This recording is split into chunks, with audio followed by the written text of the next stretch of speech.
हाय focus, ये video के अंदर हम जो है केबल और वायर इंडस्ट्री का डिस्कशन करेंगे। सारे केबल और वायर स्पेस के अंदर जितने भी लिस्टेड प्लेयर्स हैं उनके बारे में बात करेंगे कि बॉस सबसे बेस्ट प्लेयर लिस्टेड स्पेस में इस स्पेस के अंदर कौन सा है।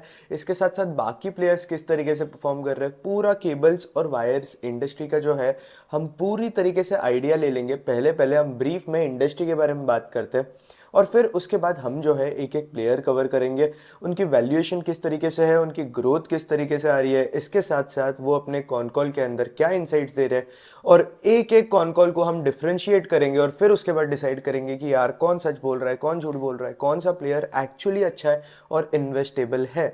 लेकिन हम इस वीडियो के अंदर जो भी प्लेयर के बारे में बात करेंगे वो आपके लिए कोई भी इन्वेस्टमेंट एडवाइस नहीं है, तो ये याद रखना, ये कोई बाय सेल एडवाइस नहीं है, ये आपके पूरे एजुकेशनल पर्पस के हिसाब से। तो स्टार्ट करते हैं केबल्स और वायर इंडस्ट्री से।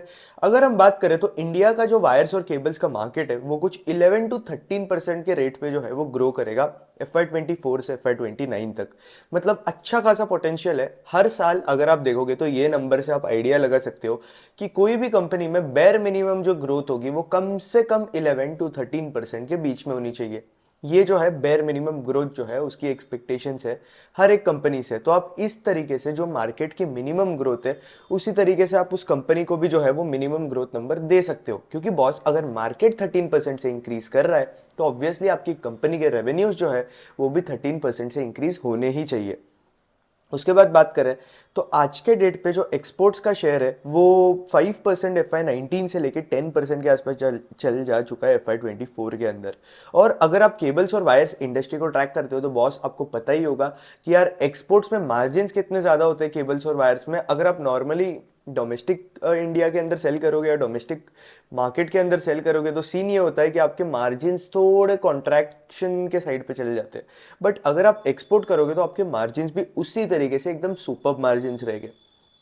उसके बाद बात करें तो बहुत सारी कंपनीज, इनफैक्ट पॉलीकैब हो गया, KEI हो गया या फिर आपका RR केबल हो गया, इनफैक्ट यूनिवर्सल केबल को भी अगर आप देखोगे तो ये सारी कंपनीज अपने कॉन कॉल के अंदर एक्सपोर्ट मार्केट के ऊपर बहुत ज़्यादा हाईलाइट करती है। अब एक्सपोर्ट के अंदर ये लोग बता दें कि यार बहुत अच्छी खासी अपॉर्चुनिटीज जो है वो एक्सपोर्ट मार्केट से अवेलेबल है। फिर उसके बाद बात करते हैं तो अगर आप देखोगे तो पावर ट्रांसमिशन केबल जो है और बिल्डिंग केबल जो है, बिल्डिंग वायर जो है, वो कुछ टोटल मार्केट का जो है 50% के आसपास जो है वो कंट्रीब्यूट करता है। अगर आप देखोगे तो पावर ट्रांसमिशन केबल जो है वो कुछ 28 to 30% के आसपास कंट्रीब्यूट करती है पूरे मार्केट को। बिल्डिंग वायर्स अगर आप देखोगे, रियल इस्टेट वगैरह का सीन अगर आप देखोगे तो 21 to 23%। आप कोई भी रियल इस्टेट प्रोजेक्ट देख लो, आपकी बिल्डिंग बन रही है या फिर मॉल्स बन रहा है या फिर रेजिडेंशियल हाउसेस बन रहे हैं, फिर आपके बड़े बड़े ट्रांसमिशन टावर्स बन रहे हैं, डिस्ट्रीब्यूशन टावर्स बन रहे हैं, तो ऑब्वियसली आप पावर तो जनरेट कर लोगे, लेकिन पावर जनरेट करने के लिए, उसे डिस्ट्रीब्यूट करने के लिए आपको एक ही चीज लगेगी, वो है वायर्स और केबल्स। तो वायर्स और केबल्स आप प्रॉक्सी जैसे खेल सकते हो to the power and transmission and distribution industry. इसके साथ साथ रियल इस्टेट के इंडस्ट्री के लिए भी आप जो है इससे आपके जो वायर्स और केबल्स का स्पेस है उसे एज अ प्रॉक्सी खेल सकते हो। फिर उसके बाद अगर आप देखोगे तो फ्लेक्सिबल केबल जो है वो कुछ 9 to 11% के आसपास है। कंट्रोल इंस्ट्रूमेंटेशन केबल जो है 7 to 8% के आसपास है। स्विच बोर्ड केबल्स कुछ 1% के आसपास का मार्केट कंस्टिट्यूट करता है। और अगर आप अदर केबल्स को देखोगे तो अदर टाइप ऑफ केबल्स कुछ 30% का मार्केट जो है वो कंज्यूम करते हैं। इसके साथ साथ इंडिया के अंदर रेलवे इलेक्ट्रिफिकेशन भी हो रहा है। बाकी बहुत सारी जगह है जहाँ इलेक्ट्रिसिटी जाती भी नहीं है, और इलेक्ट्रिसिटी आप वहाँ लेकर कैसे जाओगे, ऑब्वियसली वायर्स और केबल्स।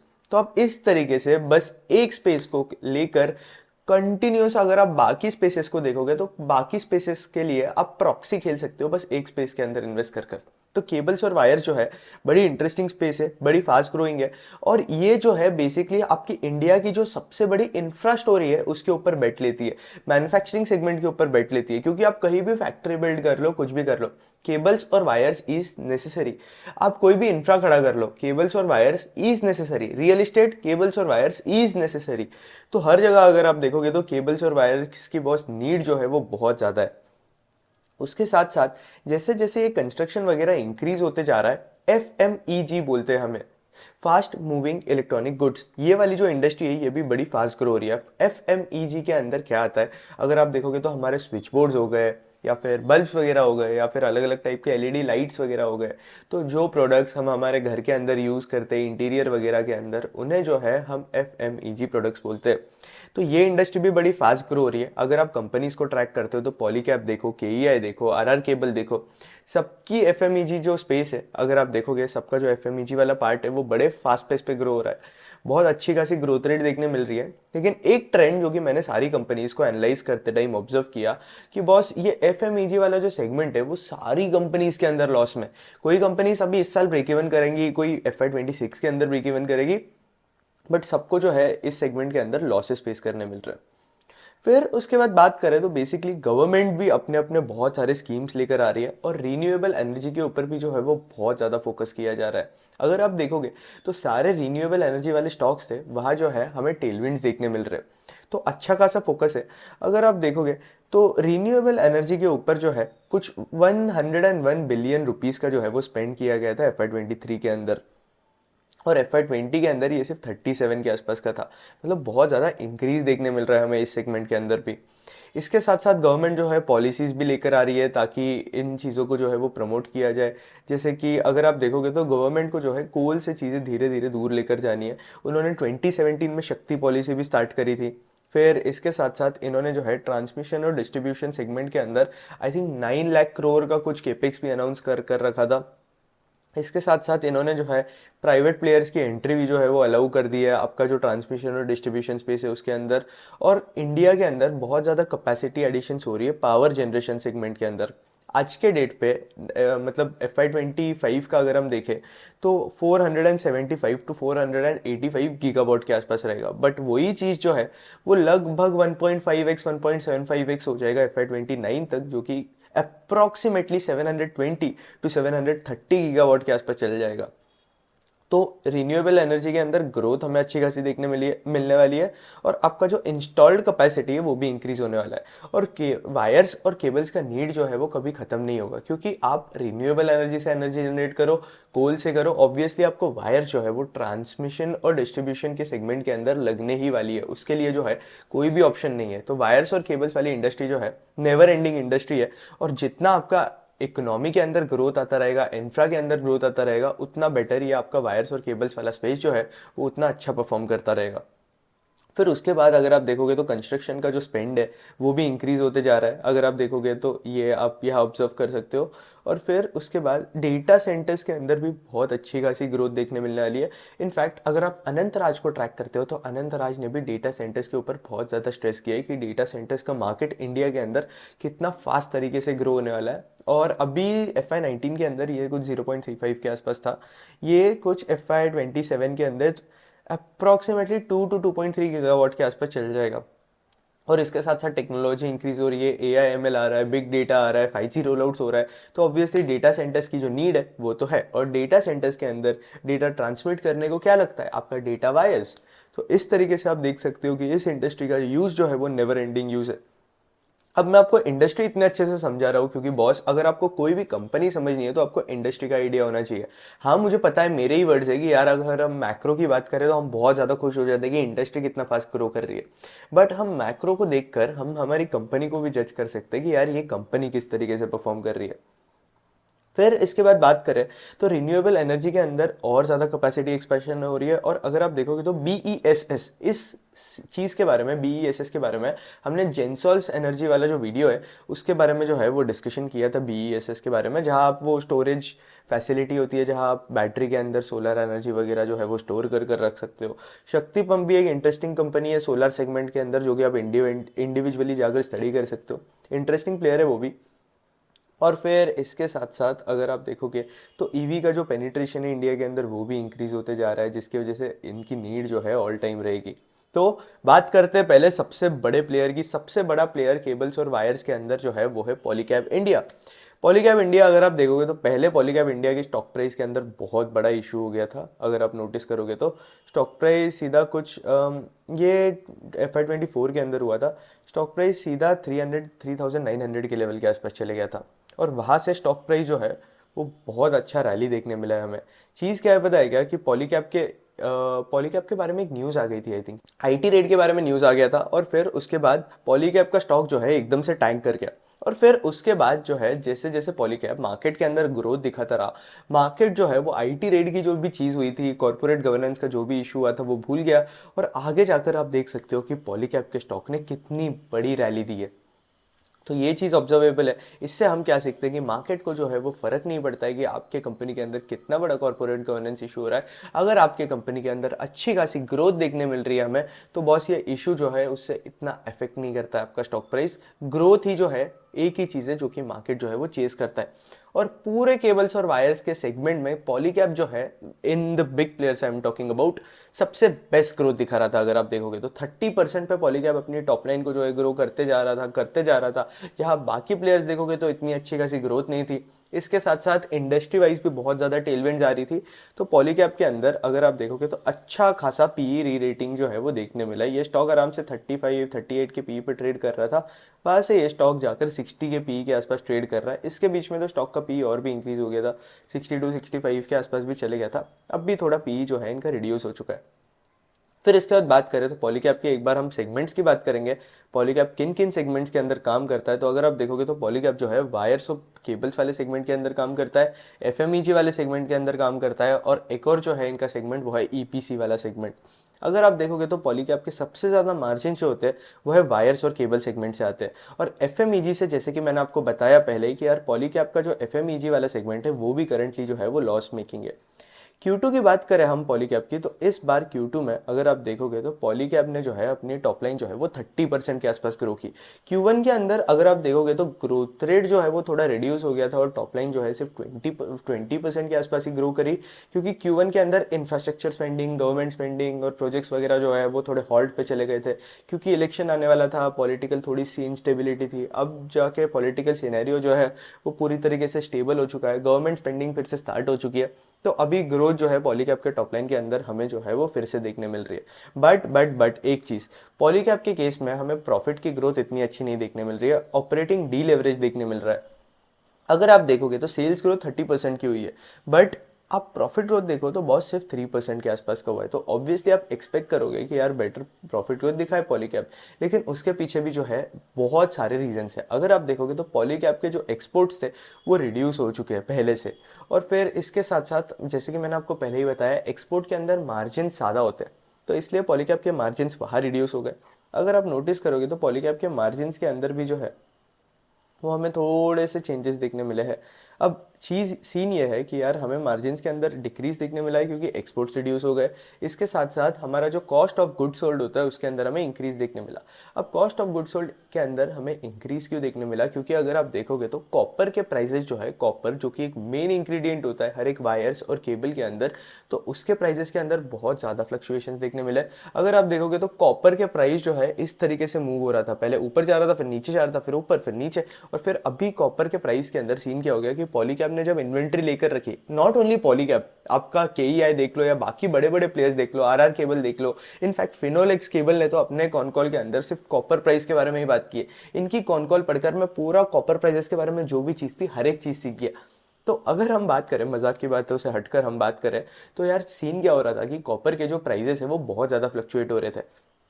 पॉलीकैब के मैनेजमेंट ने या बाकी केबल और वायर कंपनीज के मैनेजमेंट ने क्या किया, उन्होंने जो है एकदम टॉप पे कॉपर परचेस कर कर रखा था, और कॉपर का प्राइस एकदम से रिड्यूस हो गया और एकदम शार्प फॉल देखने मिला हमें कॉपर के अंदर, और कुछ एक क्वार्टर से तो कॉपर का प्राइस जो है वो फॉल ही हो रहा था। अब इतना फॉल होने के बाद ऑब्वियसली इनका तो लॉस हो गया, क्योंकि इन्होंने जो है इनकी इन्वेंट्री हाईयर प्राइस पे परचेस कर कर रखी है, तो इनका लॉस हो गया। इसके वजह से अगर आप देखोगे तो इनके मार्जिन से एकदम जो है वो रिड्यूस होने लग गए।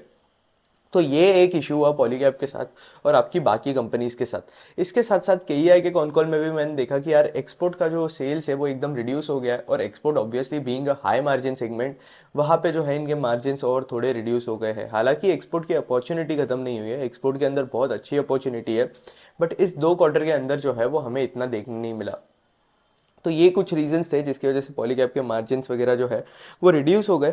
फिर इसके बाद अगर हम बात करें तो Q1 के जो नंबर्स थे कंपैरेटिवली ख़राब थे, बट अभी ग्रोथ वगैरह जो है वो फिर से पिकअप होना स्टार्ट हो गई है, इसलिए Q2 से जो है वो अच्छे नंबर्स आ रहे हैं। उसके बाद बात करेंगे हमारे अगर आप देखोगे तो एफएमईजी सेगमेंट में बॉस ग्रोथ अच्छी है, लेकिन प्रॉफिटेबिलिटी जो है हमें देखने नहीं मिल रही है। और कमोडिटी प्राइसेस के अंदर एकदम हेवी फ्लक्चुएशन हो रहा है, जिसकी वजह से प्रॉफिटेबिलिटी एकदम हिट हो चुकी है, जैसे कि मैंने आपको अभी जस्ट समझाया था। फिर उसके बाद अगर आप देखोगे तो बाकी तो पॉलीकैब के अंदर जो है कोई इशू नहीं है। गाइडेंस एक पॉलीकैब ने कुछ एक थोड़े टाइम पहले प्रोजेक्ट लीप का जो है वो गाइडेंस देकर रखा था। आई थिंक FY20 में दिया था, 21 में दिया था, मुझे एग्जैक्ट याद नहीं आ रहा है। इन्होंने गाइडेंस दिया था कि हमारा FY25 या FY26 तक, आई थिंक FY26 तक का गाइडेंस था। वहाँ पे उन्होंने गाइडेंस दिया था कि ये लोग जो है अपनी टॉप लाइन 30% या 20% के बीच में ग्रो करेंगे। 20% कैगर का ग्रोथ रेट का गाइडेंस दिया था। और अगर आप देखोगे तो पॉलीकैब ने जो है हर साल अपनी टॉप लाइन आप देखोगे तो 20% के ऊपर ही ग्रो करी है। और इसके साथ साथ जो 20,000 करोड़ का टॉप लाइन इन्होंने अचीव करने का गाइडेंस दिया था, वो आराम से अगर आप नोटिस करोगे तो वो अचीव कर ही चुके हैं। FY25 के अंदर ये जो गाइडेंस है ये लोग अचीव कर लेंगे। तो इसलिए ऑब्वियसली इन्हें जो है नया गाइडेंस देना पड़ेगा। इन्होंने गाइडेंस दिया, बोला था कि हम FY26 के अंदर करेंगे, बट वो जो गाइडेंस है ये ऑलरेडी 1.5 साल पहले कर चुके। तो ये एक बहुत पॉजिटिव बात है, आप अंडर प्रॉमिस कर रहे हो और ओवर डिलीवर कर रहे हो, और मार्केट को जो है ऐसी कंपनीज बहुत ज़्यादा पसंद है। फिर उसके बाद एबिटा मार्जिन की गाइडेंस की बात करें तो कंपनी के मैनेजमेंट ने गाइडेंस दिया है कि जो एबिटा मार्जिन रहेंगे वो कुछ 12 to 14% के बीच में रहेंगे। और अगर आप देखोगे तो इनके ईपीसी सेगमेंट के अंदर कंपैरेटिवली मार्जिन जो हम देखें तो बहुत ज़्यादा कम होते, लो सिंगल डिजिट मार्जिन होते। यह ग्रोथ अच्छी देखने मिल रही है, क्योंकि यहाँ से जो रेवेन्यूज़ आ रहे हैं उसका बेस जो है कंपनी के रेवेन्यूज़ के हिसाब से वो बहुत ज़्यादा छोटा है, इसलिए हमें इतनी अच्छी खासी ग्रोथ देखने मिल रही है यहाँ पे। बट सीन वही है कि यार ईपीसी सेगमेंट में आपके मार्जिन्स बहुत खराब होते हैं, और ईपीसी सेगमेंट के अंदर भी हमें ग्रोथ देखने मिला, एफएमईजी सेगमेंट के अंदर भी ग्रोथ देखने मिला, जिसकी वजह से मार्जिन जो है वो और थोड़े ज़्यादा जाकर जो है वो रिड्यूस हो गए। फिर इसके साथ साथ Q3 और Q4 के अंदर अच्छी खासी ग्रोथ एक्सपेक्टेशंस है, क्योंकि अगर आप देखोगे तो गवर्नमेंट की स्पेंडिंग जो है वो इंक्रीज हो जाएगी बजट टारगेट को मीट करने के लिए। क्योंकि ऐसा बहुत लोग बोल रहे थे कि H1 के अंदर गवर्नमेंट ने जितना प्रॉमिस किया था वो स्पेंड भी नहीं करा है, हाफ ऑफ द मनी भी स्पेंड नहीं करा है। 11 लाख करोड़ का प्रॉमिस किया था आई थिंक इंफ्रा के सेगमेंट के अंदर, और उतनी स्पेंडिंग नहीं हुई है। तो इसलिए अभी इन्हें जो है बजट के जो टारगेट्स होते हैं वो मीट करने के लिए Q3 और Q4 के अंदर जो है वो स्पेंड करना पड़ेगा, H2 के अंदर बेसिकली।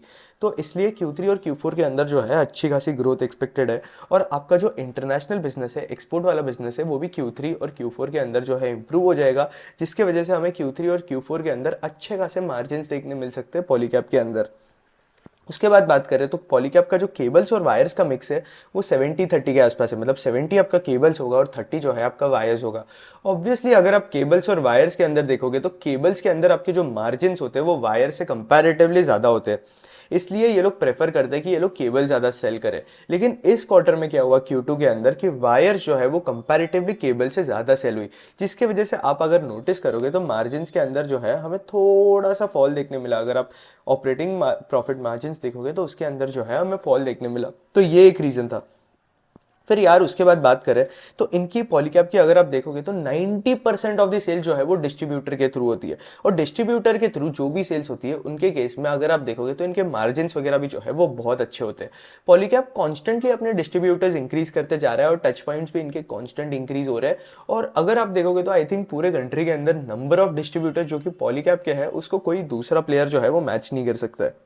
फिर उसके बाद बात करें तो यार अगर आप पॉलीकैब के पीयर्स देखोगे, KEI हो गया, RR केबल हो गया, फिनोलेक्स हो गया, तो ये सारे जो पीयर्स है अगर आप देखोगे तो ये इंस्टीट्यूशनल क्लाइंट्स के ऊपर बहुत ज़्यादा फोकस करते हैं। लेकिन पॉलीकैब जो है आपके इंस्टीट्यूशनल और प्राइवेट दोनों टाइप के क्लाइंट पे फोकस करता है।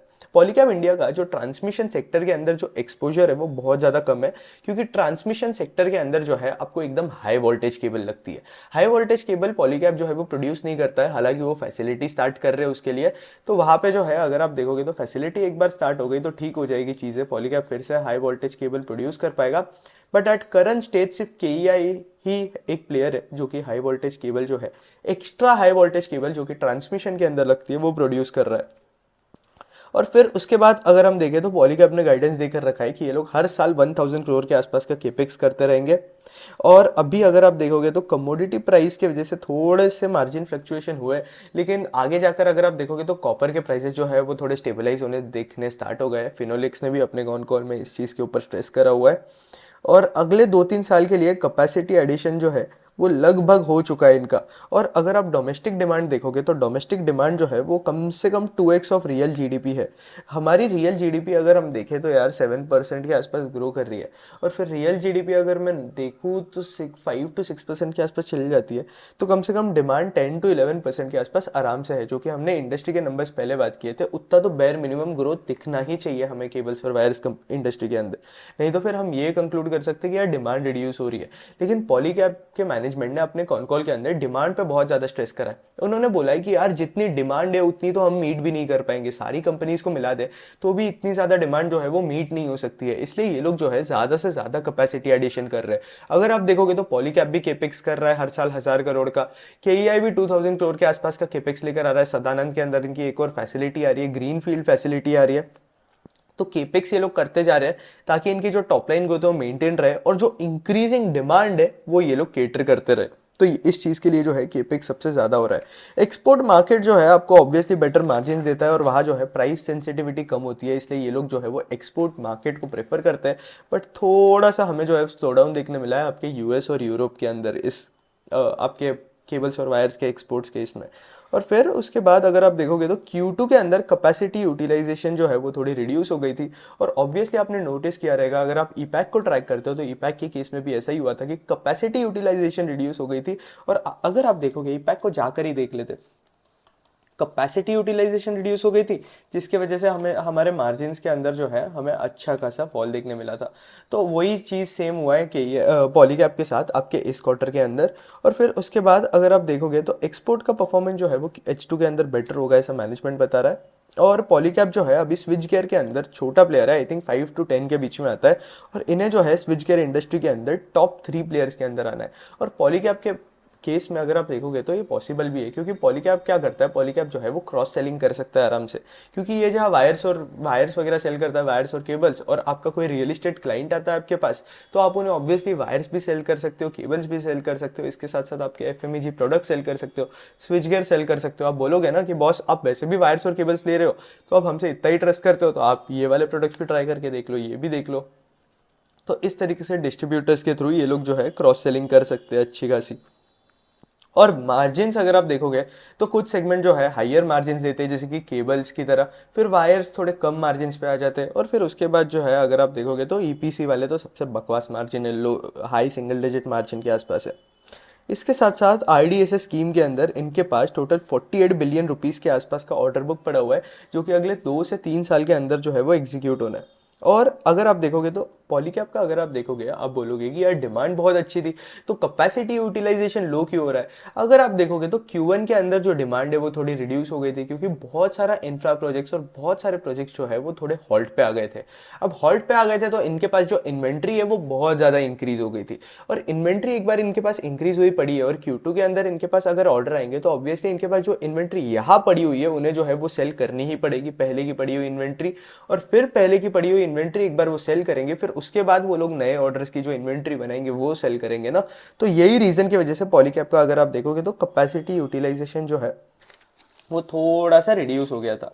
फिर उसके बाद अगर हम दूसरे प्लेयर की बात करें, केईआई की बात करें, एक और चीज़ पॉलीकैब के मैनेजमेंट ने अपने आप अगर कॉन कॉल पढ़ते हो तो पॉलीकैब के मैनेजमेंट ने बताया कि यार वायर्स की जो कैपेसिटी है वो हर एक प्लेयर्स के पास है इंडस्ट्री के अंदर, बट केबल्स की अगर आप कैपेसिटी देखोगे तो केबल्स की डिमांड है बट उतनी मीट करने के लिए कैपेसिटी नहीं है, इसलिए हर जगह केपेक्स चल रहा है। वायर्स के केस में अभी भी सबके पास कैपेसिटी है, तो वायर्स के केस में अगर कुछ भी डिमांड एकदम से इरप्ट हो जाती है तो ऑब्वियसली प्लेयर्स जो है वो केटर कर पाएंगे डिमांड को। फिर उसके बाद केईआई इंडस्ट्रीज की बात करते हैं तो केईआई इंडस्ट्रीज अगर आप पॉलीकैब से कंपेयर करोगे तो थोड़ा छोटा प्लेयर है, और ऑब्वियसली छोटा प्लेयर है तो मेरी एक्सपेक्टेशंस ग्रोथ से एकदम से इंक्रीज हो जाती है, क्योंकि आपका बेस छोटा है, और आपका बेस छोटा है तो ऑब्वियसली आप बेटर परफॉर्म करोगे, ये मेरी एक्सपेक्टेशन है। वैल्यूएशन वाइज देखें तो केईआई जो है थोड़ा हाइयर वैल्यूड है, 66 के पी के आसपास वैल्यूड है।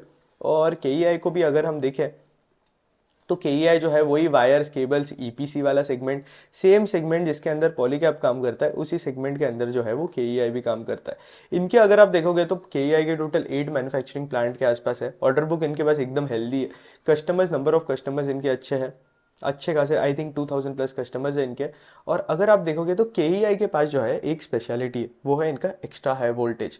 और इसके वजह से KEI के मार्जिन्स अगर आप देखोगे तो अच्छे खासे डिसेंट लेवल पे इनके मार्जिन्स वगैरह भी जो है वो मेंटेन रहते हैं और इतने फ्लक्चुएट नहीं होते, क्योंकि एक्स्ट्रा हाई वोल्टेज वाले जो केबल्स है वो बस KEI बनाता है। और इन केबल्स के अंदर ये जो केबल्स है ये ट्रांसमिशन के अंदर यूज़ होते हैं, और ऑब्वियसली ये जो केबल्स होते हैं इनके अंदर इनके मार्जिन्स होते हैं वो भी कंपैरेटिवली बहुत ज़्यादा अच्छे होते हैं। फिर इसके बाद अगर हम लो टेंसाइल पावर देखें तो कुछ 38% के आसपास कंट्रीब्यूट करता है। हाई टेंसाइल केबल देखें तो वो कुछ 16% के आसपास कंट्रीब्यूट करता है। फिर हाई वोल्टेज लो वोल्टेज जो है वो कुछ 29% के आसपास जो है वो कंट्रीब्यूट करता है। और फिर उसके बाद I think EHV contributes about 8% के आसपास, कंफ्यूज हो गया था मैं। EHV का कंट्रीब्यूशन जो है वो 8% के आसपास है, और हाई वोल्टेज वाला जो कंट्रीब्यूशन है वो 29% के आसपास है। फिर उसके बाद अगर हम देखें तो डिस्ट्रीब्यूशन से आपके जो KEI है उसकी भी सेल जो है वो मैक्सिमम है, अगर आप देखोगे तो 47% के आसपास है। इंस्टीट्यूशनल सेल्स जो है इनकी कुछ 40% के आसपास है। और इसके बाद आपका जो एक्सपोर्ट सेल्स है वो कुछ 13% के आसपास है, जो कि अभी H1 के अंदर रिड्यूस हो चुका है। और आपकी रिटेल क्लाइंट जो है उनकी जो सेल्स है वो KEI ने इंक्रीज होती हुई देखने मिली है हमें। उसके बाद ऑर्डर बुक देखे तो मैक्सिमम ऑर्डर बुक अगर आप देखोगे तो 62% के आसपास जो है वो डोमेस्टिक ऑर्डर बुक ही है। एक्सपोर्ट की जो है 15% के आसपास है, और EPC का अगर आप देखोगे तो 15% के आसपास है, और एक्स्ट्रा हाई वोल्टेज का इनके पास कुछ 8% के आसपास ऑर्डर बुक जो है वो अवेलेबल है। उसके बाद बात करें तो ये सारे कुछ प्रोडक्ट बास्केट है जो कि आपका जो KEI इंडस्ट्रीज जो है वो बनाती है। अगर आप देखोगे तो ये हाई टेंशन केबल्स है, ये लो टेंशन केबल्स है, इसके साथ साथ अलग अलग केबल्स के जो है अलग अलग यूज़ होते हैं। इनफैक्ट ये डेटा वाली केबल्स भी बनाते हैं, डेटा सेंटर के अंदर जो केबल्स वगैरह यूज़ होती है उसके अंदर भी बनाते हैं। अगर आप एप्लीकेशन वाइड देखोगे तो सीमेंट के अंदर यूज़ होगा, रेलवे, टेक्सटाइल, रोडवेज, आपका fertiliser, steel, automobile, telecom and data centres, renewable energy, pharma, हर जगह जो है KEI की केबल जो है वो यूज़ हो सकती है।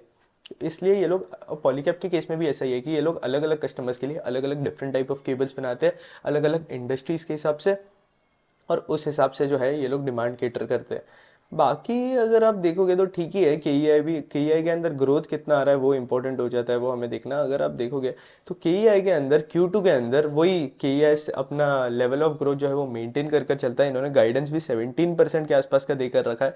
17% के ऊपर ही KEI जो है अपनी सेल जो है वो ग्रो करता रहेगा अगले कुछ सालों तक। इसके साथ साथ ये लोग कैपेसिटी एडिशन भी कर रहे हैं। सदानंद के अंदर 2000 करोड़ का केपेक्स है। पहले इन्होंने डिसाइड किया था कि ये हाफ डेट फंडेड रहेगा, हाफ इक्विटी फंडेड रहेगा, लेकिन अब KEI इंडस्ट्रीज को जो है डेट फ्री कंपनी बनने का बहुत ज़्यादा शौक आ चुका है, इसलिए वो लोग QIP से ही पूरा कैपिटल जो है वो रेस करेंगे। लेकिन मुझे ये चीज़ अगर आप पर्सनली पूछोगे तो मुझे ये चीज़ पसंद नहीं है, क्योंकि बॉस अगर आपके पास ऑपरेटिंग कैश फ्लोस अवेलेबल है तो आप डेट ले सकते हो, आप डेट की कैपेसिटी जो है वो सर्व कर सकते हो, तो भी आपको QIP कर कर प्रमोटर का जो स्टेक है वो क्यों रिड्यूस करना है कंपनी के अंदर। अगर आप देखोगे तो अभी भी प्रमोटर्स का जो स्टेक है KEI के अंदर वो बहुत ज़्यादा कम है, 35% के आसपास है, और QIP के बाद जो है स्टेक जो है वो और थोड़ा ज़्यादा रिड्यूस हो जाएगा, तो ये मुझे पसंद नहीं आया।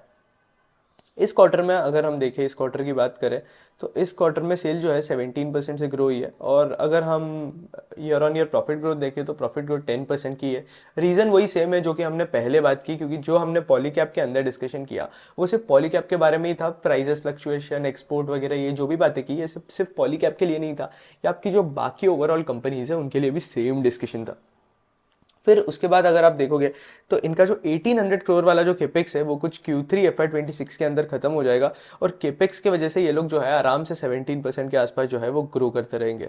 एक्स्ट्रा हाई वोल्टेज केबल्स का अगर आप देखोगे तो ये इनका स्पेशलिटी है, और ये इसके लिए इन्होंने जो है ब्रक केबल AG नाम की एक कंपनी है स्विट्जरलैंड के अंदर, उसके साथ इन्होंने जो है वो कोलैब किया हुआ है, और उसके साथ मिलकर ये लोग जो है एक्स्ट्रा हाई वोल्टेज केबल बनाते हैं जो कि ट्रांसमिशन के अंदर यूज़ होती है। एक्स्ट्रा हाई वोल्टेज केबल का अगर आप देखोगे तो 550 किलोवाट तक चल जाता है। और प्रॉब्लम्स अगर आप KEI के अंदर देखोगे तो यार रॉ मटेरियल डिपेंडेंसी बहुत ज़्यादा होती है। पॉलीकैप के केस में भी यही सीन है, हर एक केबल्स और वायर्स कंपनी के अंदर यही सेम सीन है कि यार आपका वर्किंग कैपिटल जो है वो बहुत ज़्यादा हाई होता है, तो इसलिए ऑब्वियसली आपको डेट लेना ही पड़ता है आपकी कंपनी के अंदर, और आप अगर डेट नहीं लोगे तो आपकी जो ग्रोथ है वो आप सैक्रिफाइस कर दोगे। और फिर इसके बाद आपका रॉ मटेरियल डिपेंडेंसी बहुत ज़्यादा होता है, क्योंकि 75% कॉस्ट जो है वायर्स का वो रॉ मटेरियल्स पे डिपेंड करता है। और एक बार आपके रॉ मटेरियल्स के प्राइसेस के अंदर फ्लक्चुएशन हमें देखने मिलता है, जो कि हमें अभी देखने मिला है, तो दिक्कत आनी चालू हो जाती है सेल्स के अंदर। यही चीज़ हमें गोल्ड इंडस्ट्री के अंदर देखने मिली, जबकि कस्टम ड्यूटी कट हो गई। अगर आप देखोगे तो गोल्ड की जो भी इन्वेंट्री, गोल्ड रिटेलर्स जो है इंडिया के अंदर, वो भी यही कंप्लेन कर रहे थे कि बॉस इन्वेंट्री के अंदर इशू देखने मिल गया, लॉस देखने मिल रहा है। बहुत सारी कंपनीज ने लॉसेस भी रिपोर्ट करे। तो यही सेम सीन जो है वो आपके वायर्स और केबल्स के अंदर हो रहा है। बस चीज़ ये है कि इसमें नेचुरल कमोडिटी के प्राइजेस के फ्लक्चुएशन की वजह से ये चीज़ें हमें देखने मिल रही है। फिर उसके बाद बात करें तो प्रमोटर ने बोला है अपने कॉन कॉल के अंदर कि हम आगे जाकर प्रमोटर की जो होल्डिंग है वो धीरे धीरे इंक्रीज करेंगे, लेकिन बायबैक्स का इन्होंने कुछ प्रॉमिस नहीं किया है अभी तक। ऑपरेटिंग लेवरेज हमें केईआई के अंदर देखने नहीं मिल रहा है, और ईएचवी की जो सेल्स है उसके अंदर हमें थोड़ा रिडक्शन देखने मिला है Q2 के अंदर। और अब चीज़ क्या है कि पॉलीकैब के अंदर और केईआई के अंदर मैंने एक चीज़ देखी कि इनकी कैपेसिटी इस तरीके से बनी हुई है कि अगर इन्हें ईएचवी के अंदर कैपेसिटी यूटिलाइजेशन हो नहीं रही है, ईएचवी के अंदर इतनी यूटिलाइजेशन नहीं है, ये लोग क्या करेंगे पता है, ये लोग ईएचवी को वहाँ से शिफ्ट कर देंगे और हाई वोल्टेज केबल्स लगा देंगे। हाई वोल्टेज में अगर यूटिलाइजेशन नहीं है तो हाई वोल्टेज को शिफ्ट करेंगे, दूसरी कैपेसिटी वहाँ मतलब दूसरी टाइप ऑफ केबल लगा देंगे। तो इनकी कैपेसिटी से इस तरीके से डिजाइन है कि अगर कहीं पे कैपेसिटी यूटिलाइजेशन कम हो रही है तो ये लोग दूसरे सेगमेंट को वहाँ पुट कर देंगे और उसका कैपेसिटी यूटिलाइजेशन जो है वो चलता ही रहेगा, जिसके वजह से इनके मार्जिन भी जो है वो अच्छी तरीके से मेंटेन रहते हैं और लेवरेज भी जो है कंपनीज को मिलता रहता है। इसके साथ साथ इन्होंने जो है अभी ब्राउन फील्ड केपिक्स करा हुआ है, तो जिसकी वजह से अगर आप देखोगे तो इनकी इस साल की FY25 की जो 17% का ग्रोथ गाइडेंस है वो अचीवेबल है उसकी वजह से। और मुझे वो केपेक्स का थोड़ा पसंद नहीं आया है सीन यार इनका। ये लोग आराम से आपका जो है कैश फ्लो से केटर कर सकते थे केपेक्स वगैरह, बट स्टिल इन्होंने नहीं करा, तो ये मुझे थोड़ा सा मुश्किल लगा। फिर उसके बाद अगर हम देखें तो अगली कंपनी जिसका नाम है फिनोलेक्स। केईआई के बारे में यार मेरा ओपिनियन चाहिए तो केईआई जो है अगर आप देखोगे तो पॉलीकैब से बेटर परफॉर्म नहीं कर रही है। पॉलीकैब मुझे केईआई से बेटर लगती है, क्योंकि वही पीई देना है तो ऑब्वियसली मैं हायर ग्रोथ इंजन प्रेफर करूंगा। अगर केईआई की ग्रोथ पॉलीकैब को मैच कर सकती है तो ठीक है, लेकिन सीन क्या हुआ था, चलो मैं अभी आपको ये भी बता देता हूँ कि पॉलीकैब और केईआई के साथ सीन क्या हुआ था कि पहले जो है केईआई और पॉलीकैब को ओवरकम कर सकता था ग्रोथ के अंदर। बट अब ये पास्ट बता रहा हूँ, ये अब भी कोई रिलेवेंस नहीं है इसका, बस आपके इन्फॉर्मेशन के लिए बता रहा हूँ कि सीन क्या है कि पहले केईआई के पास कैपेसिटी नहीं थी और पॉलीकैब के पास कैपेसिटी थी। तो जब डिमांड आई तो पॉलीकैब जो है अपनी टॉप लाइन फास्ट पेस पे ग्रो करता रहा, और केईआई के पास कैपेसिटी नहीं थी तो वो कैपेसिटी एडिशंस करता रहा। और ऑब्वियसली कैपेसिटी एडिशन जो है गेम नहीं है कि यार आप आज कैपेसिटी एडिशन करो और कल आपकी कैपेसिटी रेडी और फिर उसके बाद जो है आप ये कर सकते हो वो कर सकते हो, तो वो पॉसिबल नहीं है ऑब्वियसली। तो इसलिए केईआई जो है वो रेस के अंदर थोड़ा सा पीछे रह गया। दूसरी कंपनी है फिनोलेक्स। इनकी कॉन कॉल जो है मुझे बड़ी बकवास और बोरिंग लगी एकदम। अगर आप देखोगे तो फिनोलेक्स केबल्स का मार्केट कैप देखोगे 17,000 करोड़ के आसपास का है। कंपनी भी यार मतलब मुझे पसंद नहीं आई। अगर आप इसके क्यों नहीं पसंद आई मैं वो भी बता देता हूँ। इसके मार्जिन एकदम बकवास, एकदम बकवास। हालांकि ये क्वार्टर के अंदर मार्जिन रिड्यूस हो गए लेकिन मुझे नहीं पसंद आया। अगर आप देखोगे तो फिनोलेक्स के अंदर सेल जो है वो बहुत ही बकवास है। अगर आप देखोगे तो 10% के आसपास का सेल्स ये डिलीवर कर रहे हैं। Obviously I have better players available. हालांकि अगर आप बोलोगे तो फिनोलेक्स का जो पी है वो कम है, वैल्यूएशन कम है, जिसकी वजह से ये हो सकता है, बट इसके अंदर प्रॉफिट ग्रोथ भी देखने नहीं मिल रही है। और मैं ऑब्वियसली हाई वैल्यूएशन देना प्रेफर करूंगा compare to low growth engine. अगर कोई कंपनी है मेरे को अच्छा वैल्यूएशन दे रही है, अच्छा ग्रोथ दे रही है, तो मैं वो प्रेफर करूंगा। तो अगर मेरे को कोई फिनोलेक्स और केईआई और पॉलीकैब में चॉइस करने बोले तो मैं ऑब्वियसली फिनोलेक्स के ऊपर केईआई को रखूंगा और केईआई के ऊपर जो है वो पॉलीकैब को रखूंगा। बट एक बार फिनोलेक्स का कॉन का भी डिस्कशन कर लेते, क्योंकि हम ऐसे ही बात करके छोड़ेंगे तो अच्छा नहीं लगेगा। फिनोलेक्स की कंपनी के साथ जो है वो जस्टिस नहीं होगी। तो बात करते हैं तो फिनोलेक्स का अगर आप देखोगे तो इलेक्ट्रिकल केबल से जो है मैक्सिमम सेल्स आती है 84% के आसपास। कम्युनिकेशन केबल से कुछ 10% के आसपास आ रही है। 1% से इनकी कुछ सेल्स जो है वो कॉपर रॉड से आती है, और बची हुई जो सेल्स है वो अदर्स वाले सेगमेंट से आती है। तो यहाँ अगर आप देखोगे तो यार पैट के अंदर जो है हमें फॉल देखने मिला है, जबकि इनकी टॉप लाइन जो है वो 11% से इंक्रीज हुई है। तो फिनोलेक्स के कॉनकॉल की अगर हम बात करें तो यार फिनोलेक्स के कॉनकॉल के साथ सीन क्या हुआ है कि यार ब्लेम गेम बहुत ज़्यादा चल रहा है यार। वीडियो बंद हो गया था, मैं रिकॉर्ड कर रहा था और माइक एकदम से बंद हो गया था, तो मुझे फिर से वीडियो स्टार्ट करना पड़ा। तो बात करते तो यार फिनोलेक्स में क्या सीन चल रहा है कि ब्लेम गेम चल रहा है कि यार कॉपर प्राइजेस ये हो गए, कॉपर प्राइजेस वो हो गए। तो उसके अंदर जो है मुझे दिक्कत देखने मिला, क्योंकि सिर्फ कॉपर प्राइजेस के बारे में बात हो रही है। अगर चीज़ होती तो यार आप पॉलीकैब में भी यही करते, केईआई में भी यही करते, लेकिन वहाँ पे जो है मुझे ये चीज़ के ऊपर स्ट्रेस देखने नहीं मिला। तो इसके वजह से मुझे जो है फिनोलेक्स की कंपनी के अंदर ही जो है वो प्रॉब्लम देखने मिली। इसके साथ साथ अगर आप देखोगे तो फिनोलेक्स के साथ एक और सीन हुआ कि इनका जो, अब देखो फिनोलेक्स गलत नहीं बात कर रहा है। अगर आप केबल्स और वायर्स देखोगे तो 75% जो है आपका रॉ मटेरियल्स कंस्टिट्यूट करता है, आपका COGS वगैरह।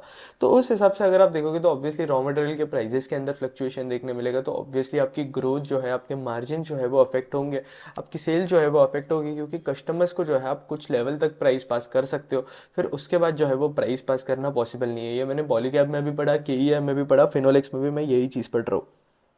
बट स्टिल यार, जहाँ बाकी प्लेयर्स ग्रो कर रहे हैं तो एक्सपेक्टेशंस ये है कि आपकी भी जो है ग्रोथ आती रहे। फिर उसके बाद अगर आप देखोगे तो इनके मार्जिन जो है 11 to 12% के आसपास का इन्होंने गाइडेंस देकर रखा है, और टॉप लाइन ग्रोथ का इन्होंने कुछ 20% के आसपास का गाइडेंस देकर रखा है। इनका एफ सेगमेंट अगर हम देखें तो 128 करोड़ के आसपास का है। पिछले साल इन्होंने किया था, इस साल ये लोग 300 करोड़ के आसपास का कर लेंगे। और फिर उसके बाद अगर आप देखोगे तो 250 to 260 करोड़ के आसपास जब ये एफ सेगमेंट के अंदर रेवेन्यूज़ करेंगे, वहाँ पे ये लोग जो है आराम से ब्रेक इवन कर लेंगे। फिर EHV का जो है यहाँ भी थोड़ा बहुत इशू देखने मिला। अगर आप देखोगे तो फिनोलेक्स भी जो है एक्स्ट्रा हाई वोल्टेज केबल बनाता है, KEI भी बनाता है, लेकिन थोड़े रेगुलेटरी इश्यूज देखने मिल रहे हैं हमें एक्स्ट्रा हाई वोल्टेज केबल के अंदर अगर आप देखोगे तो, जिसकी वजह से EHP से जो सेल्स आ रही थी उसके अंदर जो है हमें थोड़ा प्रॉब्लम देखने मिला है। फिर अगला प्लेयर जो है वो है RR केबल। अब RR केबल भी जो है मुझे इतना ज़्यादा इंटरेस्टिंग प्लेयर नहीं लगता है। सीन क्या है RR केबल का कि इनकी टॉप लाइन ग्रोथ अगर आप देखोगे तो 12% के आसपास है, और अगर आप प्रॉफिट ग्रोथ देखोगे तो प्रॉफिट के अंदर एकदम डीग्रोथ होने लगा है। जब आपकी सेल्स जो है वो अगर आप देखोगे तो 12% से ग्रो हो रही है, आपका प्रॉफिट अगर आप नोटिस करोगे तो यार प्रॉफिट जो है 33% से जो है फॉल हो रहा है। ऑब्वियसली इस कंपनी के अंदर हमें जो है ऑपरेटिंग डी लेवरेज देखने मिल रहा है। और फिर इसके साथ साथ अगर आप देखोगे तो पिछले क्वार्टर भी यही सेम सीन देखने मिला, और उसके पहले Q4 के अंदर भी ग्रोथ जो है अच्छी खासी नहीं थी, 15% के आसपास ही जो है वो हमें ग्रोथ देखने मिली, इनफैक्ट RR केबल के अंदर भी। तो ये जो है मुझे इंटरेस्टिंग नहीं लगा, ये प्लेयर बिल्कुल इंटरेस्टिंग नहीं है। बट फिर एक बार RR केबल की बात कर लेते हैं, तो इनके मार्जिन्स इतने ज़्यादा कम है क्योंकि अगर आप देखोगे तो इनके टोटल 5 प्लांट्स है। 5 प्लांट्स के अंदर सीन क्या है कि 5 प्लांट्स में से 2 प्लांट्स जो है इनके से वायर और केबल वाले, और जो बचे हुए 3 प्लांट है वो FMEG के अंदर है। और FMEG जो है जितना मैंने सारी कंपनीज के अंदर देखा, किसी का भी FMEG सेगमेंट जो है वो प्रॉफिटेबल नहीं है। तो ये एक दिक्कत देखने मिला, और अभी इनका FMEG सेगमेंट ही प्रॉफिटेबल नहीं है, जिसकी वजह से इनके मार्जिन जो है वो इतने ज़्यादा कम है। और वायर्स और केबल जहाँ से इनके 89-90% के रेवेन्यूज आ रहे हैं, वहाँ पे इनके मार्जिन डिसेंट लेवल पे। अगर आप रेवेन्यू वाइज कंट्रीब्यूशन देखोगे तो वायर्स और केबल से इनके कुछ 88% के आसपास रेवेन्यूज आ रहे हैं, और FMEG से जो है इनके कुछ 12% के आसपास रेवेन्यूज आ रहे हैं। एक और चीज़ है कि यार अगर आप वायर्स और केबल्स के मार्केट के अंदर देखोगे तो ब्रांडेड केबल्स के अंदर आपको जो है वो ग्रोथ देखने मिलेगा as compare to unbranded market, क्योंकि अगर आप देखोगे तो धीरे धीरे चीज़ें जो है वो ब्रांडेड मार्केट की तरफ जो है वो शिफ्ट होनी स्टार्ट हो चुकी है। अगर आप नोटिस करोगे तो पहले ये चीज़ जो थी वो कुछ अभी मतलब आज के डेट पे अगर मैं बात करूँ तो 76% के आसपास जो है वो ब्रांडेड कंस्टिट्यूट करता है, जो कि आगे जाकर FY29 तक आराम से 80% के आसपास चल जाएगा। तो इसकी वजह से ये सारे केबल्स और वायर स्पेस के अंदर जो प्लेयर्स है उन्हें जो है अच्छी खासी ग्रोथ देखने मिलेगी। फिर उसके बाद RR की और थोड़ी बात करें तो यार ग्रोथ मुझे पसंद नहीं आई, लो मार्जिन बिजनेस है। इसके साथ साथ दूसरा जो है इन्होंने, एक तो बहुत बुरी बात इन्होंने क्या की मैं वो बता देता हूँ। RR केबल ने पहले गाइडेंस देकर रखा था, वॉल्यूम का जो गाइडेंस होता है वो इन्होंने देकर रखा था कि हम जो वॉल्यूम है हमारे 20% के आसपास ग्रो करेंगे। उसके बाद इन्होंने क्या करा कि इनका जो वॉल्यूम का गाइडेंस है वो इन्होंने रिड्यूस कर दिया, वॉल्यूम का गाइडेंस इन्होंने 10 to 12% के आसपास लेकर आ गए। यार आप बेवकूफ़ हो गया, मुझे ऑब्वियसली ऐसी कंपनीज नहीं पसंद है जो कम गाइडेंस देती है। इन्होंने बोला कि ये वॉलेटिलिटी प्राइजेस हो रहे हैं, ये हो रहा है, वो हो रहा है, कॉपर के प्राइसेस इतने फॉल हो रहे हैं, इसकी वजह से हम गाइडेंस रिड्यूस कर रहे हैं। पॉलीकैप को तो मैंने करते हुए नहीं देखा, KEI को मैंने करते हुए नहीं देखा। जो आपसे छोटू छोटू प्लेयर्स है, जो कि यूनिवर्सल कम्युनिकेशन देख लो आप, आई थिंक पैरामाउंट कम्युनिकेशन है उस कंपनी का नाम, यूनिवर्सल केबल्स देख लो, डेल्टॉन देख लो, इनके केस में तो कुछ प्रॉब्लम देखने नहीं मिला, बड़े बड़े प्लेयर्स को प्रॉब्लम देखने नहीं मिल रहा है, और आप आके जाकर सीधा गाइडेंस कट कर रहे हो। तो ये मुझे एक चीज़ बुरी बात लगी। बाकी ये लोग US और यूरोप के अंदर भी फोकस करना ट्राई कर रहे हैं, क्योंकि ऑब्वियसली US और यूरोप में अगर आप देखोगे तो मार्जिन बहुत ज़्यादा बेटर होते हैं, एकदम हाई मार्जिन वाला बिजनेस है आपका एक्सपोर्ट बिजनेस, तो वो लोग ट्राई कर रहे हैं। बट यूरोप के अंदर अगर आप देखोगे तो शिपमेंट के अंदर डीले देखने मिला है, इसके साथ साथ कंटेनर शॉर्टेज भी देखने मिला है, जिसकी वजह से सेल्स जो है वो इम्पैक्ट हो चुकी है। बाकी ये लोग भी जो है 500 करोड़ के आसपास का केपेक्स कर रहे हैं। अगर आप नोटिस किए रहोगे तो हर एक प्लेयर जो है वो कैपेसिटी एडिशन कर रहा है। फिनोलेक्स भी केपेक्स कर रहा है, KEI, पॉलीकैब, RR केबल, सब लोग केपेक्स कर रहे हैं। इनफैक्ट जो छोटे छोटे प्लेयर्स हैं वो लोग भी केपेक्स कर रहे हैं। तो आप देखोगे तो यार कैपेसिटी एडिशन सब जगह चल रही है। तो ऑब्वियसली कोई भी प्लेयर अपना कैपेसिटी एडिशन कब करता है, जब उसे जो है अच्छी खासी डिमांड देखने मिलती है इंडस्ट्री के अंदर, तभी कोई भी प्लेयर जो है कैपेसिटी एडिशन करता है। तो वो जो है हमें देखने मिल रहा है। इसका मतलब ये है कि यार जो डिमांड है वो बहुत ज़्यादा सॉलिड है इस इंडस्ट्री के अंदर। उसके बाद एक और प्लेयर है, छोटा सा प्लेयर है, यूनिवर्सल केबल्स की बात करें तो अगर आप यूनिवर्सल केबल्स को देखोगे तो इनका जो है ग्रोथ कितना है, पिछले कुछ क्वार्टर से इनका बिल्कुल ग्रोथ नहीं आ रहा था। अभी जाकर पिछले क्वार्टर के अंदर Q2 के अंदर इन्होंने जो है 30% का ग्रोथ नंबर दिया है। अब यूनिवर्सल केबल्स के मार्जिन के अंदर भी जो है हमें थोड़ा इंप्रूवमेंट देखने मिला है, हालांकि पहले से जो मार्जिन थे वो रिड्यूस हो गए हैं, बट पिछले क्वार्टर से मार्जिन के अंदर जो है वो इंप्रूवमेंट देखने मिला है। फिर इसके साथ साथ अगर हम हमारा प्रॉफिट ग्रोथ देखें तो प्रॉफिट ग्रोथ जो है वो 57% के आसपास थी। जहां अगर आप देखोगे तो यूनिवर्सल केबल्स पिछले कुछ क्वार्टर से ग्रोथ नहीं दिखा रहा है, इस क्वार्टर में एक बार वन ऑफ क्वार्टर ग्रोथ दे रहा है, या फिर कंटिन्यूस इसकी ग्रोथ जो है वो परसिस्ट होती रहेगी, ये हमें इस कंपनी को ट्रैक कर ही समझेगा। क्योंकि यूनिवर्सल केबल्स अगर आप देखोगे तो ना कोई कॉन कॉल करता है, ना कोई इन्वेस्टर्स प्रेजेंटेशन प्रोवाइड करता है, तो इसके केस में हमें इतना आइडिया नहीं है। बस एक चीज है कि इसका वैल्यूएशन अगर आप देखोगे तो P as you compare it with other player जो कि 30% पे ग्रो कर रहे हैं, पॉलीकैप की बात कर रहा हूँ तो पॉलीकैप का जो पी है वो हमारा 66 के आसपास है, और इसका पी हाफ है 30 के आसपास। तो हम बोल सकते हैं कि यार पी री रेटिंग अपॉर्चुनिटी जो है वो यूनिवर्सल केबल के अंदर पॉसिबल है, अगर अगर अगर प्रोवाइडेड दैट कि ये कंपनी जो है अपनी टॉप लाइन 30% के आसपास जो है वो ग्रो करते रहे, और ऑपरेटिंग लेवरेज जो इस क्वार्टर के अंदर मिला वो जो है वो लेते रहे, तो ही ये चीज़ जो है वो पॉसिबल है, नहीं तो फिर ये चीज़ जो है वो पॉसिबल नहीं है। आपका री रेटिंग की बात कर रहा हूँ मैं। उसके बाद यूनिवर्सल के बाद एक और दो प्लेयर्स है। एक है डेल्टॉन केबल्स। डेल्टॉन केबल्स को मैं ऑलरेडी इतना ज़्यादा डिस्कस कर चुका हूँ। ये स्टॉक के अंदर अगर आप देखोगे तो बहुत अच्छा रनअप दे चुका है ये स्टॉक। इसके साथ साथ सबसे इंटरेस्टिंग प्लेयर मुझे यही लगता है, क्योंकि अगर आप देखोगे पॉलीकैप ग्रो, इसका पी देखो, इसका पी भी एक रीजन की वजह से इसका 91 पी है। मार्केट जो है इस कंपनी को ज्यादा रिवॉर्ड कर रहा है as you compare it with आपके अदर प्लेयर्स। क्यों? रीजन सिंपल है यार, फास्टर पेस पे ग्रो कर रहा है। अगर आप डेल्टॉन को देखोगे तो यार ये जो है 95% के आसपास ग्रो कर रहा है, 62%, 64%, 106, 95%, पिछले क्वार्टर में 95% की ग्रोथ देखने मिली है। इसके साथ साथ इतना ग्रो करने के बाद भी आराम से डेल्टॉन को अगर आप देखोगे तो इसके पहले के क्वार्टर तक ये आराम से ऑपरेटिंग लेवरेज उठा रहा था। इस क्वार्टर के अंदर थोड़ा Q2 के अंदर इफेक्ट देखने मिला है, क्योंकि वॉलेटिलिटी देखने मिली, ये सब चीज़ें जो है वो देखने मिली, तो उसमें थोड़ा इफेक्ट देखने मिला है, लेकिन इसके पहले ये आराम से ऑपरेटिंग लेवरेज उठा रहा था। तो डेल्टॉन एक इंटरेस्टिंग प्लेयर है। इसके साथ साथ डेल्टॉन के मैनेजमेंट ने गाइडेंस देकर रखा है कि हम हमारी टॉप लाइन जो है वो कुछ 35% कैगर के रेट पे ग्रो करेंगे अगले कुछ 5 साल के लिए। तो गाइडेंस वाइज मैंने जितनी भी कंपनीज देखी है, डेल्टॉन ने जो है सबसे ज़्यादा गाइडेंस दिया हुआ है। बाकी डेल्टॉन का अगर आप देखोगे तो लो वोल्टेज केबल जो है ये लोग ज़्यादा प्रेफर करते हैं। ऑब्वियसली इनकी कैपेसिटी लो वोल्टेज की ही है, तो इसलिए ये लोग जो है लो वोल्टेज प्लेयर है। फिर इसके साथ साथ हर एक इंडस्ट्री के अंदर, जैसे कि हमने पहले बात की, डेल्टॉन भी जो है उन्हें केटर करता है। ट्रांसमिशन को मुझे नहीं लगता डेल्टॉन केटर कर पाएगा, बट डिस्ट्रीब्यूशन को केटर कर पाएगा, क्योंकि ट्रांसमिशन के लिए आपको जो है वो हाई वोल्टेज केबल लगती है। इसके साथ साथ डेल्टॉन भी जो है वो कैपेसिटी एक्सपेंशन कर रहा है कुछ। अभी तक तो अगर आप देखोगे तो 700 करोड़ की कैपेसिटी की जो है इनकी अभी मैन्युफैक्चरिंग फैसिलिटी है, बट ये और केपेक्स कर कर कैपेसिटी एडिशन कर रहा है, जहां इनकी एक और नई फैसिलिटी आएगी। इनका कैपेसिटी यूटिलाइजेशन 76% के आसपास जा चुका है, पहले से 44% के आसपास था FY22 के अंदर। तो इतना कैपेसिटी यूटिलाइजेशन अगर इंक्रीज हो रहा है तो ऑब्वियसली कंपनी को जो है वो ऑपरेटिंग लेवरेज जो है वो मिलना ही है। फिर उसके बाद अगर आप देखोगे तो मैक्सिमम जो है इनका रेलवे केबल से आता है रेवेन्यूज़, और फिर उसके बाद अगर आप देखोगे तो प्रोजेक्ट केबल से आता है, फिर उसके बाद टेलीकॉम केबल से आता है, और फिर उसके बाद दूसरे टाइप के जो केबल्स होते हैं वहाँ से आता है। बाकी ये छोटे प्लेयर्स को दिक्कत क्या होता है मैं वो बताता हूँ। छोटे प्लेयर्स जैसे कि डेल्टॉन केबल हो गया या फिर पैरामाउंट कम्युनिकेशन, जो हम इसके बाद डिस्कस करेंगे, इन प्लेयर्स के साथ इशू क्या हो जाता है कि यार इन प्लेयर्स को हाई वर्किंग कैपिटल लगता है, और हाई वर्किंग कैपिटल ये लोग जल्दी केटर नहीं कर पाते। या तो ये लोग वर्किंग कैपिटल का प्रॉब्लम सॉल्व कर सकते हैं, या तो ये लोग डेट ले सकते हैं।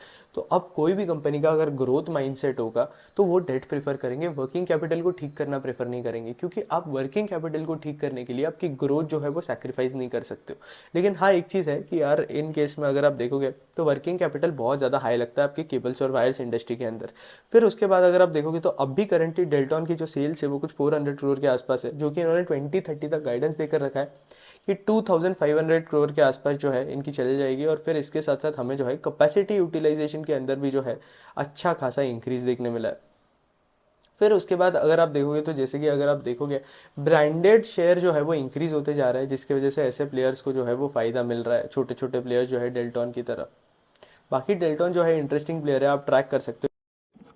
फिर अब अगर मैं पैरामाउंट केबल्स की बात करूं, पैरामाउंट कम्युनिकेशन की, तो पैरामाउंट कम्युनिकेशन भी जो है एक इंटरेस्टिंग प्लेयर है। 30 के आसपास का पी है, टॉप लाइन ग्रोथ फास्ट देखने मिल रही है हमें। अगर आप देखोगे तो पिछले 3-4 क्वार्टर से अच्छी खासी ग्रोथ देखने मिल रही है, 30%, 60%, 52%, 40%।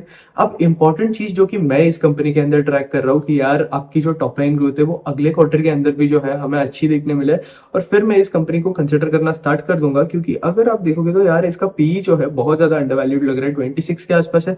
जहाँ अगर आप इंडस्ट्री पी देखोगे तो इंडस्ट्री पी जो है इस सेगमेंट के अंदर वो 43 के आसपास है। तो ये कंपनी इंटरेस्टिंग लग रही है मुझे, इस कंपनी को भी मैं ट्रैक कर रहा हूँ। आप इंडिपेंडेंटली इसको जाकर स्टडी कर सकते हो। अगर मैं पैरामाउंट की बात करूं तो ये लोग भी कैपेसिटी एडिशन कर रहे हैं, इसके साथ साथ इन्होंने बीच में एक और कंपनी भी एक्वायर करी थी यूके के अंदर। हालांकि उसके वजह से इन्हें जो है प्रॉब्लम वगैरह थोड़े बहुत फेस करने मिले थे, और इनका एक बार ये केपिक्स वगैरह हो जाता है थोड़ा बहुत ग्रीनफील्ड केपिक्स जो कि कर रहे हैं, तो उसके बाद ये लोग आराम से 1800 करोड़ के आसपास के रेवेन्यूज वगैरह जो है वो अचीव कर पाएंगे। इसके साथ साथ अगर आप देखोगे तो कंपनी को जो है पहले बहुत ज्यादा प्रॉब्लम देखने मिला था। इनफैक्ट पैरामाउंट कम्युनिकेशन भी अगर आप देखोगे तो एकदम टर्न अराउंड सिचुएशन है। इनके पास ऑर्डर बुक टोटल 600 करोड़ के आसपास की पड़ी हुई है, जिसमें से डोमेस्टिक ऑर्डर कुछ 427 करोड़ के आसपास है, और एक्सपोर्ट ऑर्डर्स कुछ 192 करोड़ के आसपास है। और फिर उसके बाद अगर आप देखोगे तो ये लोग जो है कुछ ओवर 25 कंट्रीज को अपने केबल्स वगैरह जो है वो एक्सपोर्ट करते हैं, और इन्होंने कुछ एक्सपोर्ट से 400 रेवेन्यू जनरेट करे थे 400 करोड़ के आसपास के FY23 के अंदर, और 24 के अंदर 271 करोड़ जनरेट करे। तो अगर आप चीजें कनेक्ट करना स्टार्ट कर दोगे तो आपको आइडिया लग जाएगा कि एक्सपोर्ट सेगमेंट के अंदर हर एक कंपनी को प्रॉब्लम देखने मिल रहा है। हालांकि ये बता रहे कि एक्सपोर्ट के अंदर अपॉर्चुनिटी बहुत बड़ी है, ये है वो है, लेकिन इस सेगमेंट के अंदर प्रॉब्लम सभी को देखने मिल रहा है। फिर उसके बाद अगर हम और बात करें आपके पैरामाउंट कम्युनिकेशन की, तो पहले 2008 में इन्हें जो है वो क्राइसिस देखने मिला था। अब धीरे धीरे चीजें जो है वो ठीक हो गई थी, इनका डेट का रिस्ट्रक्चरिंग वगैरह भी हुआ था। अब भी जाके FY23-25 के आसपास जो है कंपनी जाकर स्टेबल हुई है, अच्छी खासी ग्रोथ देखने मिल रही है हमें, कैपेसिटी यूटिलाइजेशन अच्छा देखने मिल रहा है। और इसके साथ साथ ये जो है B2B सेगमेंट के अंदर ज्यादा काम करती है, तो B2B सेगमेंट के अंदर भी जो है हमें अच्छी खासी ग्रोथ देखने मिल रही है। फिर उसके बाद अगर आप इनका प्रोसेस देखोगे तो पहले ये लोग जो है कॉपर एल्यूमिनियम वायर होता है, फिर वहां से बंचिंग होता है, फिर कोर इंसुलेशन होता है, फिर लेइंग ऑफ कोर्स होता है, फिर शीदिंग ऑफ केमिकल केबल्स होता है, फिर उसके बाद फाइनल केबल रिवाइंडिंग होती है, फिर टेस्टिंग होती है, और उसके बाद जो है वो केबल्स का डिस्पैच होता है। फिर उसके बाद अगर हम बात करें तो यार इस प्लेयर को मैं तो बोलता हूँ कि यार आप इंडिपेंडेंटली स्टडी करते रहो, ट्रैक करते रहो, क्योंकि आपको इस प्लेयर का आइडिया लग जाएगा। ये भी प्लेयर मुझे लगता है डेल्टॉन टाइप ही प्लेयर है, थोड़ा अंडरवैल्यूड लग रहा है मुझे। अब देखूंगा किस तरीके से इस कंपनी के साथ चीजें जो है वो प्ले आउट करती है, और फिर उसके बाद जो है हम बात करेंगे इन सारी कंपनीज के बारे में फिर से। बाकी इस वीडियो के अंदर मैंने जो है सारी केबल्स और वायर स्पेस के अंदर जितनी भी मेन कंपनीज है जो कि इंटरेस्टिंग कंपनीज लगी मुझे, वो सारी कंपनीज को मैंने जो है वो कवर कर लिया। और ऑलरेडी हम जो है पॉलीकैप के अंदर ही बहुत ज्यादा एकदम ओवरव्यू ले चुके हैं इंडस्ट्री का, तो इसलिए मैंने जो है बार बार हर एक कंपनी के ऊपर स्ट्रेस नहीं किया था कि इसका इसके अंदर इतना ग्रोथ है, इसके अंदर उतना ग्रोथ है, स्ट्रेस नहीं किया। ये सारी जो चीजें हैं ऑलरेडी पहले से जो है वो कॉमन थी। बाकी अगर आपको ये वीडियो अच्छा लगा तो लाइक कर देना, कंटेंट अच्छा लगा तो चैनल सब्सक्राइब कर देना, और अगर आपको लग रहा है कि ये चैनल जो है आपके स्टॉक मार्केट जर्नी के अंदर ज्यादा से ज्यादा वैल्यू ऐड करते जा रहा है, तो इसे जो है मैक्सिमम लोगों से शेयर करना। That's it, thank you for watching.